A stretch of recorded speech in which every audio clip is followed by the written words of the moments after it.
So we're gonna run through this. Since a lot of people seem to like it, this will not be edited. I'm just running through it because I'm not doing anything fancy. I am far from fancy. This is completely up to whatever you want to make it. Right away, just let you know you need 6 37-inch 2x4s, 2 64-inch 2x4s, 2 61-inch 2x4s. I got a sheet of 4x8 MDF for the top because sheeted plywood is ridiculous right now. Blame it on the wildfires, blame it on the hurricane, coronavirus, whatever you want to blame it on. MDF has been my choice for that, and even just my bench top. But anyway, so I went by a 4x6 sheet for the top. I measured 4 inches in all the way around. That gives me the overhang because my garage has a nice concrete ledge out of it. So when it butts up to the wall, the legs don't hit. Essentially, I measured 4 inches in. There's a 37-inch on each end, 64 top and bottom, make a rectangle. You can put the center stretcher across just for the support of the top. That's just across. And as far as the legs, just 4x4 posts. I butted them up with about an 1/8 of an inch spacer here, and then drill the hole all the way through with just washers and a hex bolt. You over tighten it, obviously it won't turn, but just find that sweet spot.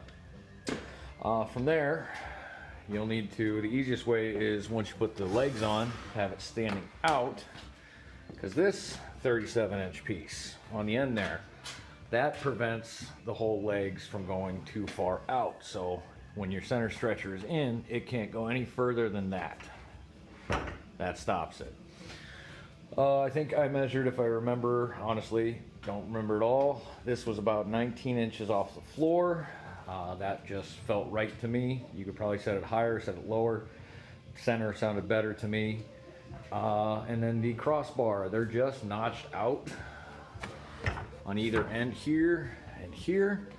And then your other 61-inch piece will just go into one end, then over to the other. I left this one actually about a 1/4 of an inch long, so you kind of have to snug it in there, and that keeps it separated. The wall frame, actually I changed, but the top latch is just a chunk of 2x4. I used a 3/4 inch piece of pine. That way it's the same thickness as the actual top. And then same thing, that's just a lag screw with washers around it so it can swivel. And I changed my bottom. The bottom plate I actually originally had about a 3/4 by 3/4 notch into it. But the problem with that is when it tried to slide out, it would actually rub on the drywall.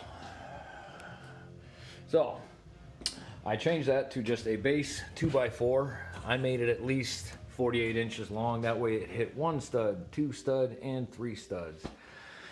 Table's not that heavy, I just prefer it to be secured, and then I put another latch at the bottom. So between that one and that one, it's not coming off the wall. I live in South Dakota, we don't really get earthquakes. So from there, the only other thing was the casters.